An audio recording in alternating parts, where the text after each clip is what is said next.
What is up guys, and welcome back to my YouTube channel. My name is Soman and today's analysis video is going to be about the Premier League game between Chelsea and Manchester City. So Chelsea lined up in a 4-3-3 formation, but their formation on the ground was mostly a combination of 4-1-4-1 and 4-5-1, with N'Golo Kante covering the spaces in between the lines and the wingers dropping in the midfield to help their fullbacks defensively. While Manchester City, on the other hand, also lined up in a 4-3-3 formation with Bernardo Silva playing as the false 9, and they as usual changed their formation to a 2-3-5 and even at times 3-5 with possession. The start from Man City was really good, and they made it very difficult for Chelsea to build their play from the back through their nicely organized high press. Whenever Chelsea tried to build their play from the back, Man City mostly tried to implement a positional high press with the focus of cutting the passing lanes. Bernardo Silva was providing the cover shadow to N'Golo Kante, with Raheem Sterling and Riyad Mahrez the two positional diagonals between the centre-back and the full-back. They were pressing the two centre-backs, and at the same time, they were also cutting the passing lanes to the wide Chelsea full-backs. De Bruyne and Gundogan on Mount and Ross Barkley, the two City full-backs on the two Chelsea wingers, with Rodrigo, the free man, to provide cover to his advanced players.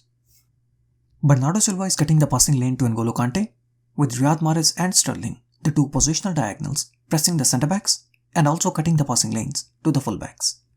De Bruyne and Gundogan on Barkley and Mason Mount. Sterling and Mahrez are the two positional diagonals, with Bernardo Silva pressing the goalkeeper, and at the same time, he is also cutting the passing lane to N'Golo Kante. One of the benefits of having the positional diagonals is that you cut the straight passing lane from the centre-back to the full-back, but you leave the passing option for the goalkeeper to pick his full-back. But for the goalkeeper to pick his full-back, the goalkeeper has to play an inch-perfect pass, and this is where the goalkeepers make the mistake. If Kepa plays the ball to Rudiger, Mahrez will immediately move to the right to press Rudiger and cut the passing lane to Alonso. And similarly, Bernardo Silva will also move to his right to cut the passing lane from Rudiger to N'Golo Kante.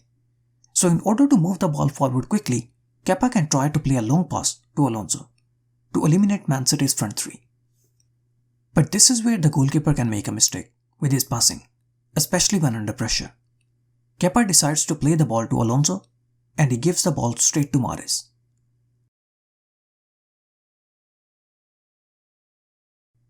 In order to avoid these mistakes, Chelsea decided to use Giroud as the target man during the first half, who would try to win the first ball, with Pulisic playing very close to Giroud and fighting for the second balls. Chelsea now using Giroud as the target man to win the first ball, with Pulisic playing very close to Giroud to win the second balls. The combination of Giroud and Pulisic was working very well for Chelsea, and they were able to get into Man City's half with ease. But as the game progressed, Mason Mount started dropping alongside Kante to create a 2v1 position against Bernardo Silva. Mason Mount has now dropped deep to create a 2v1 position against Bernardo Silva. De Bruyne cannot move up to cover Mason Mount, because Rodrigo has already moved up to press N'Golo Kante, and thus De Bruyne is covering the spaces in between the lines, leaving Mason Mount totally free. Since De Bruyne cannot move up, so Mount has now forced Mahrez to move narrow to cut the passing lane from Kepa to Mason Mount, and this has opened the passing lane for Kepa to play a simple straight pass to Marcos Alonso. Kepa to Alonso, and since Mahrez was forced to move narrow, so De Bruyne is now forced to cover Alonso, leaving the spaces in between the lines totally open for Mason Mount. Man City could have avoided this situation if Rodrigo had not moved up. We have seen it many times how Man City's wide players make the lives of the fullbacks very difficult by either dragging them out of their positions or forcing them narrow to open spaces on the wide areas or in the half spaces. Frank Lampard had given special instructions to his fullbacks not to leave the Man City wingers alone and keep a tight marking on them no matter wherever they decide to go. Chelsea's 4-5-1 defensive formation with narrow in between the lines distance really helped Chelsea to effectively cover the half spaces and the wide areas. If the Man City wingers decide to move narrow, the fullbacks will follow them, and Willian Pulisic will be responsible for covering the wide areas. And if the Man City wingers decide to move out, the fullbacks will follow them wide, and in this case, the two Chelsea midfielders, Ross Barkley and Mason Mount, will cover the half spaces. This way Chelsea were able to neutralize Man City's overloads, which they usually try to create against the opposition fullbacks. Azpilicueta is covering Raheem Sterling, Barkley on De Bruyne, and Willian is responsible for covering the wide area. Very nice 1v1 marking and no overloads. Raheem Sterling is forcing Azpilicueta to step out, but Ross Barkley is keeping a tight marking on Gundogan to cover the half spaces. Once again, Sterling is forcing Azpilicueta to step out, but Barkley once again immediately drops in the defense to cover Bernardo Silva.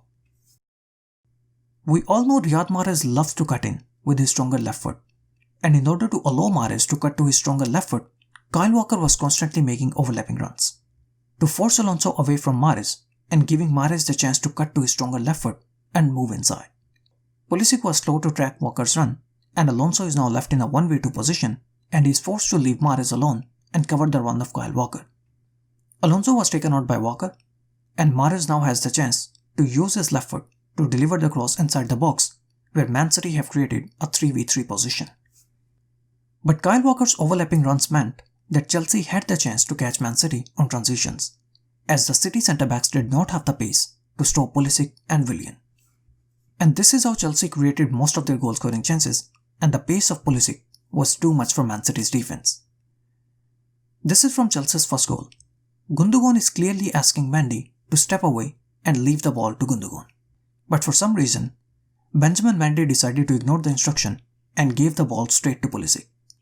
And credit to Pulisic as well, who was ready to pounce on the mistake even when he had to cover a lot of ground. And here comes the second mistake. The first thing that is taught to a defender in such a situation is to delay the attack. Follow the run of the attacking player and wait for the spot to arrive, but don't make a tackle. Mendy went for the tackle and Pulisic easily ran past him and finished the move with a lovely finish. Pulisic was able to get behind Man City's defensive line quite a few times, and he had the chance to score more than one goal. Chelsea were looking solid defensively, and they mostly tried to use the pace of their wingers against the slow City centre-backs to catch them on the counter-attacks. With Man City's defeat, Liverpool were crowned as the new Premier League champions. So congratulations to all the Liverpool fans on winning the Premier League title. Thank you so much guys for watching the video. I hope you guys enjoyed it. Please don't forget to like and subscribe.